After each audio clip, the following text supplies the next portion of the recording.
This box just arrived. What's Let's see what's inside. Now what I'm expecting to find is a FEP. a what? A FEP. Basically this build plate is going to be going up and down over the FEP. Right. Just building layers and layers. Building the layers. Hi A-Team, I'm LP Wilson.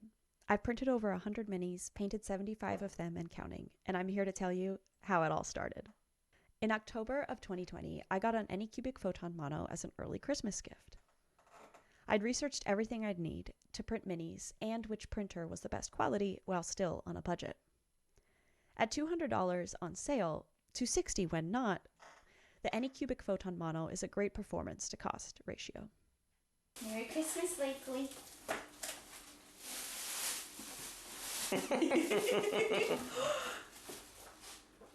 Photon Mono. Wow, what is that? This paper can be used for leveling. Any paper can be used for leveling. Okay, here's what it looks like. Okay. Oh, it's just a little one. Small printer in a big box. Small printer, big box. I've had great results from my Anycubic Photon Mono.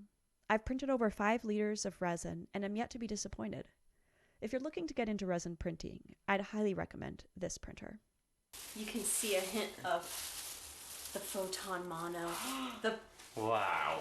best 3D resin printer. Oh. Wow. That's fancy Look looking. in the box for the real fans. Whoa. This is the cover. Keeps you safe. Da, da, da, da, da, da, da, da. Whoa. Now final touches. Now, what would this device be used This for? device is for 3D resin printing. It's got great detail, a fast mono screen, and an easily replaceable FEP. I had to replace my FEP once, and it was super easy. Just unscrew the bottom. Oh, here's the FEP. This. Okay, this is a FEP. What is a FEP? Okay, so this is going to be where the resin pools, the liquid resin. Okay. And this is going to live essentially right there. This is the build plate. Build plate. This okay. is going to go underneath this, and the prints are going to get built on here.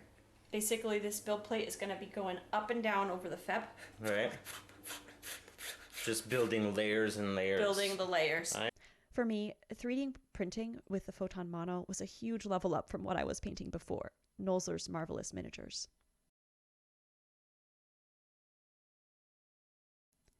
At the time, I wasn't interested in investing in GW minis. I wasn't playing the games, and I found that the cost per variety in each pack was just not what I was looking for. I wanted a lot of variety for the D&D games that I was playing.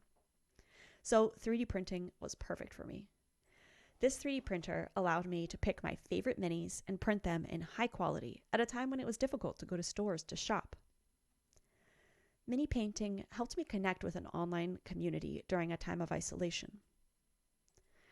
In a future video, I'm going to share how I find hobby community, both online and in person. So make sure you subscribe for that.